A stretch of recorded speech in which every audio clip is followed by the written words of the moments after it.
Hello everyone, I am back with one more video and the topic of this video is comparing quantities.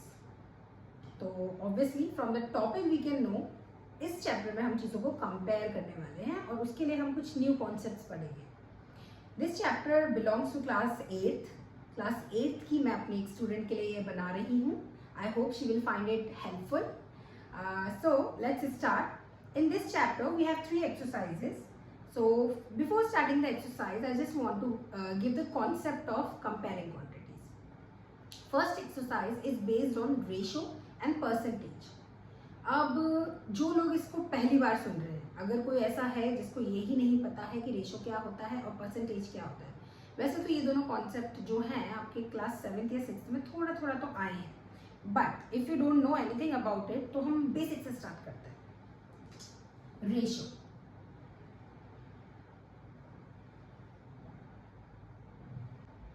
Ratio means how you are dividing it.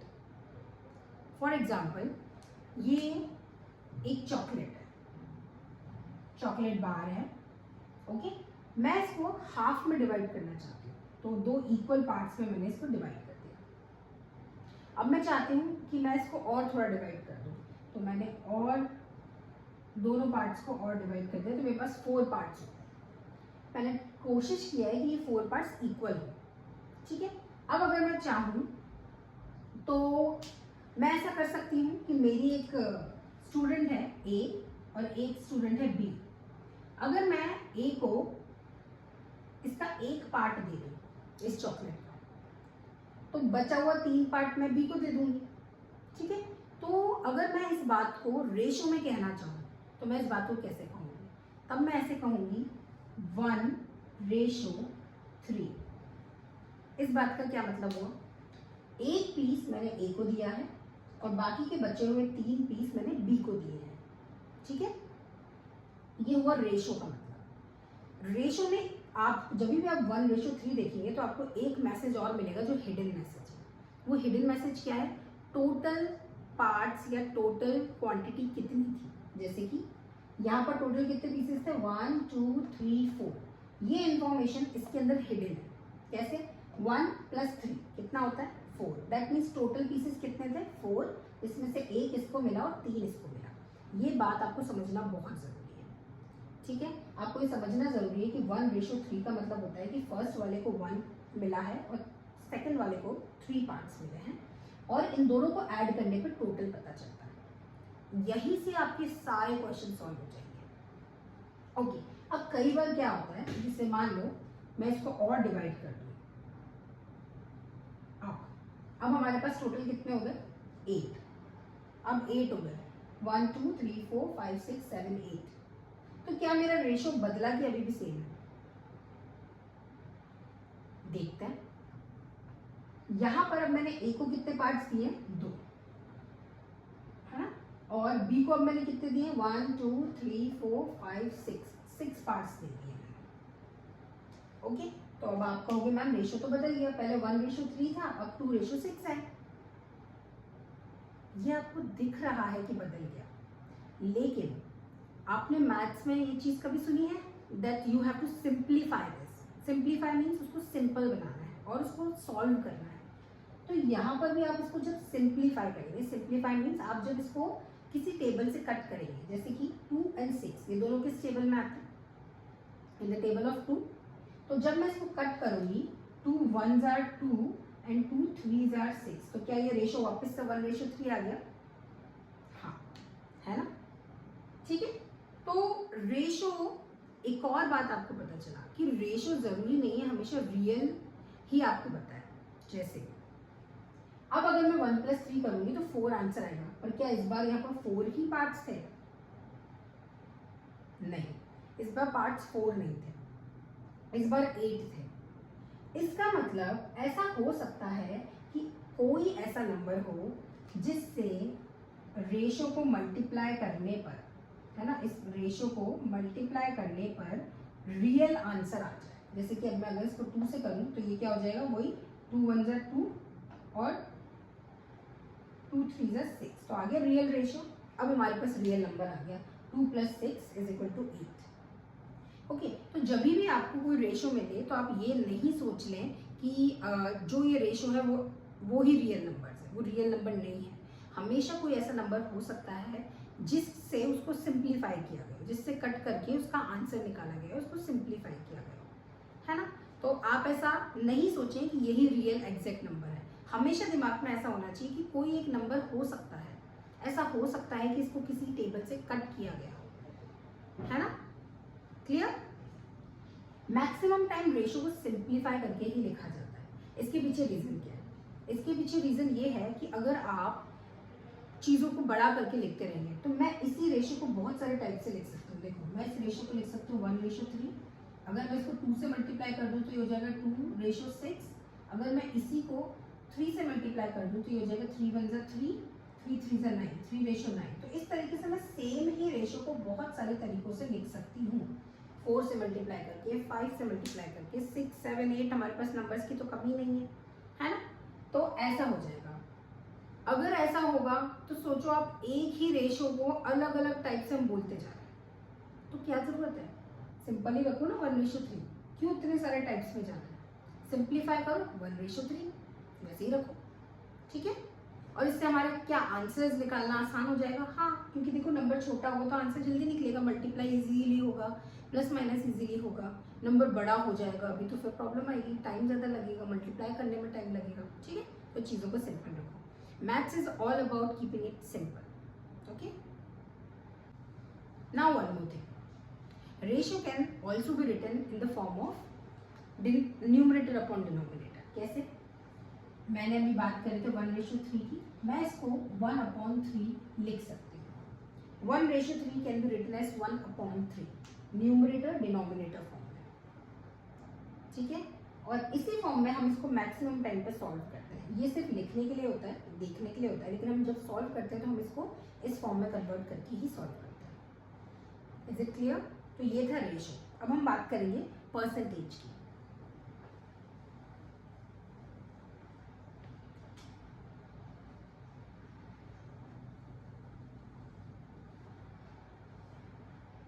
Percentage का symbol होता है ये, ठीक है। This is the symbol of percentage. Percentage बहुत important है, ये एक बहुत ही इंपॉर्टेंट टॉपिक है। आपने बहुत बार सुना होगा, आप स्टूडेंट हैं तो आपकी लाइफ में तो सबसे ज़्यादा यूज़ होता है कि कितने % मार्क्स आए, कितना % स्कोर किया, कितना % रिजल्ट रहा, है ना। तो परसेंट एक्चुअली में है क्या बेटा? As I told you in the starting that the name of the chapter is comparing quantities, यानी कि यहाँ पर हम चीज़ों को कंपेयर करेंगे।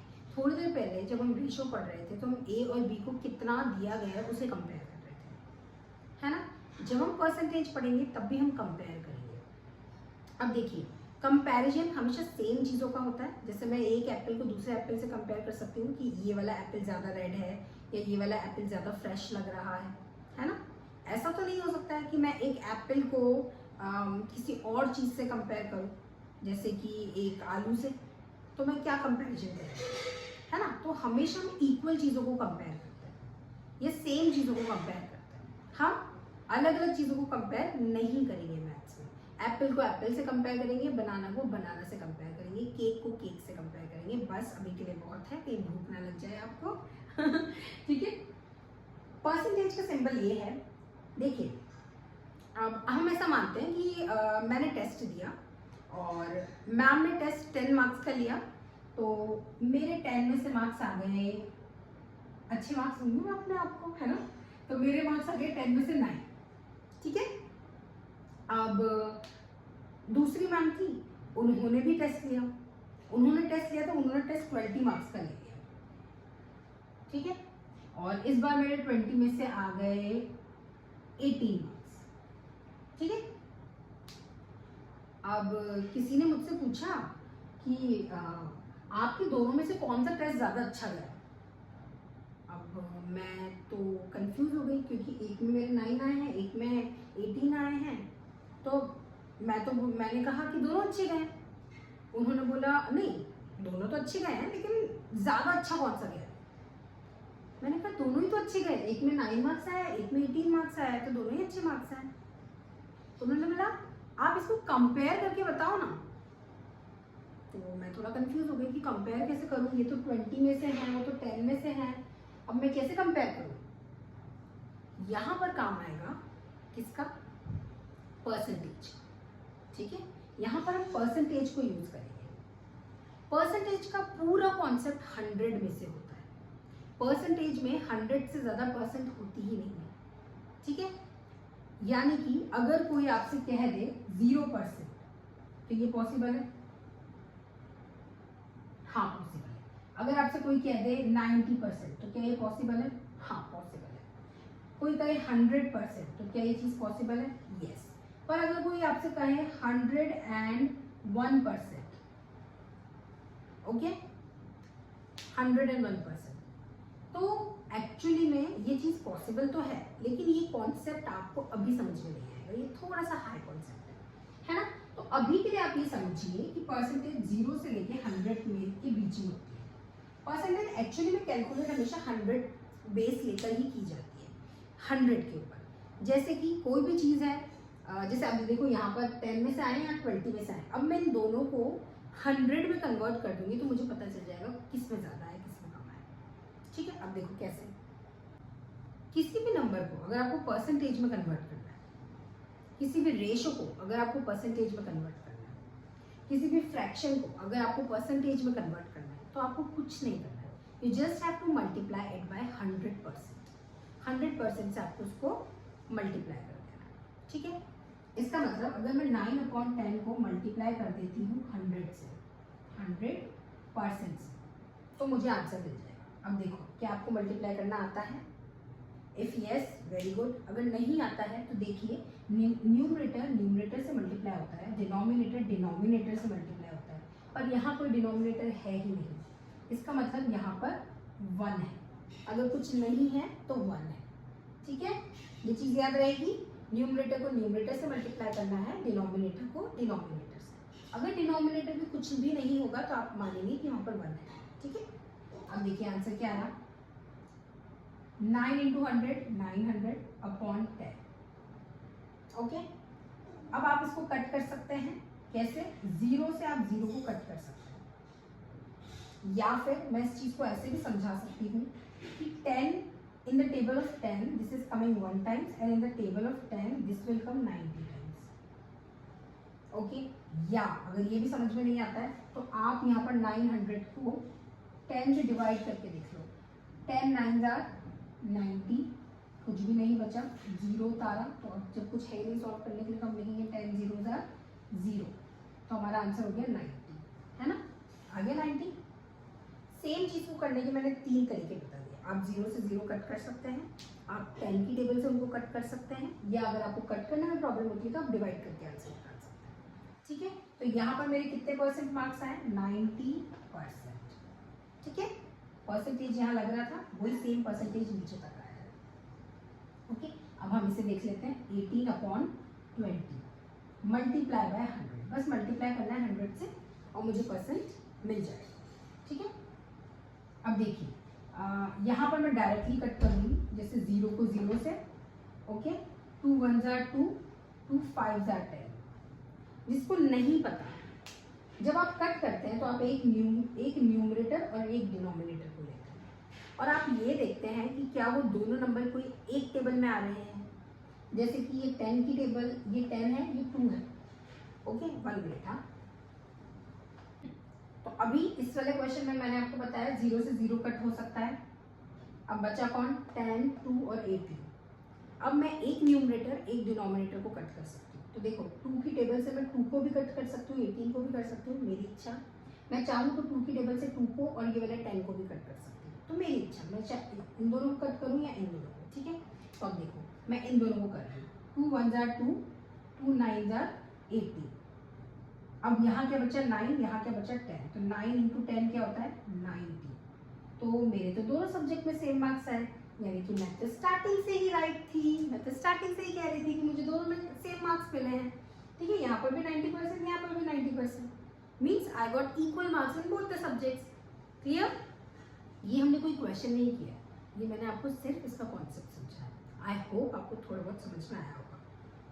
ठीक है, वैसे जब मैं होप ही कर रही हूँ तो फिर मैं अच्छी होप करूँ ना। आई होप आपको पूरा समझ में आया होगा। Okay, so now we will start the exercise which is 7.1, and the first question of exercise 7.1 is, first I am writing the exercise here, exercise 7.1. okay, first question. So the first question is saying find the ratio of the following: speed of a cycle 15 km per hour to the speed of a scooter 30 km per hour.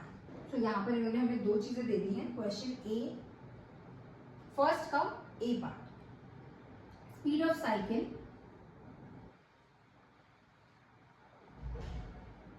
इन्होंने दिया है हमें 15 kilometre per hour. Okay, then speed of scooter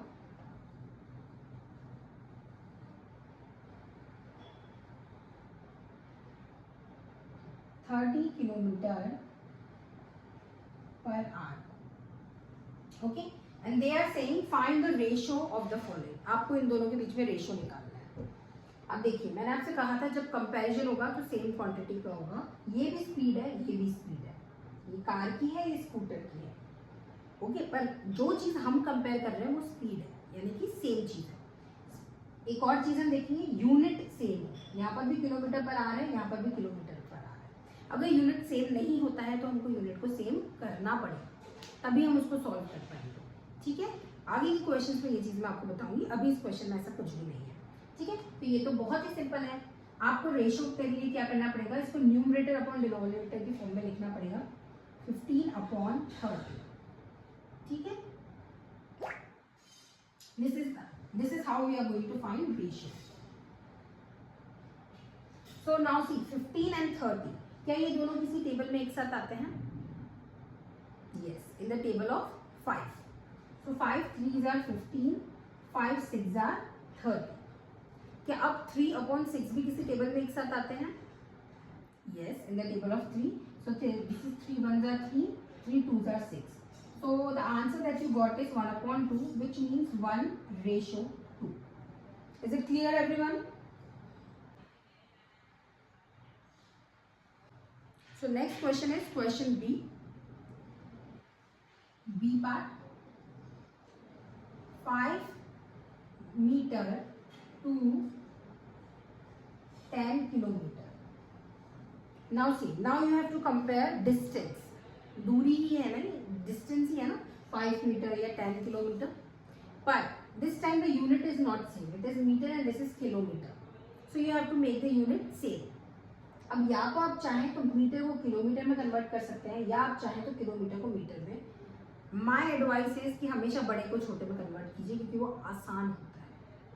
okay, सो हम क्या करेंगे, 10 kilometre को we will convert into metre. कैसे?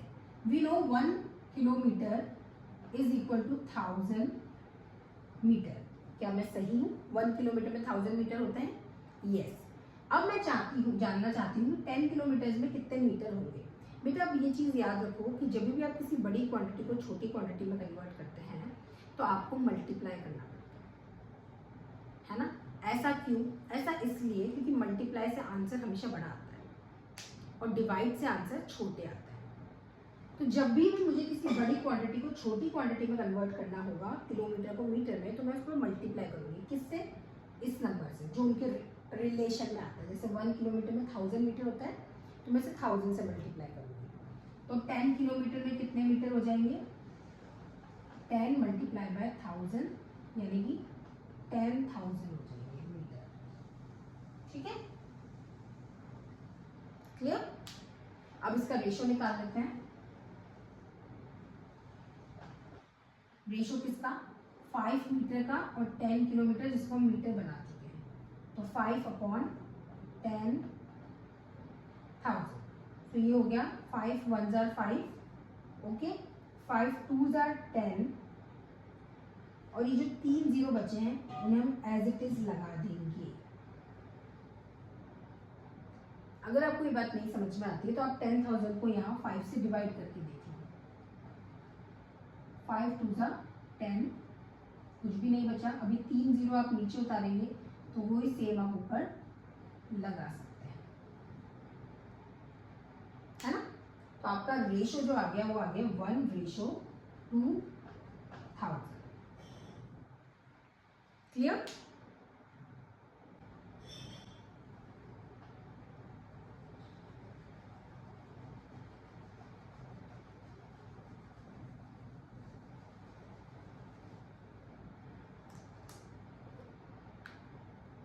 So the next question is question C.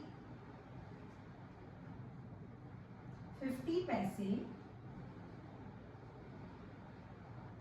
to ₹5. Again we are comparing two quantities, दोनों ही रुपीज हैं, मतलब दोनों ही पैसे हैं, लेकिन यहाँ फिर से रेफरेंस है कि यूनिट सेम नहीं है। एक रुपीज में है, एक पैसे में है। आपको पता है पैसे रुपीज से छोटे होते हैं। क्या आपको पता है कि 1 रुपी में कितने पैसे होते हैं? 100। ओके, तो अगर मैं 5 रुपीज को पैसे में कन्वर्ट करना चाहती हूँ, बड़े से छोटे में, तो मैं क्या करूंगी? मल्टीप्लाई। सो 5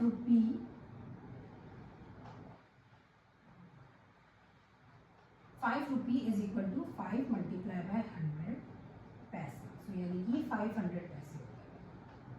ओके, अब हमें रेशो निकाल लेना है।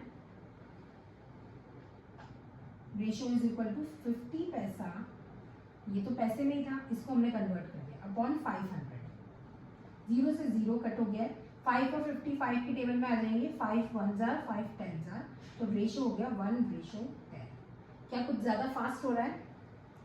समझ आ रहा है? ओके, अगर नहीं आ रहा है तो you can tell me in the comment, तो मैं अगली बार थोड़ा और स्लो कर दूंगी। ठीक है? So next question is question 2.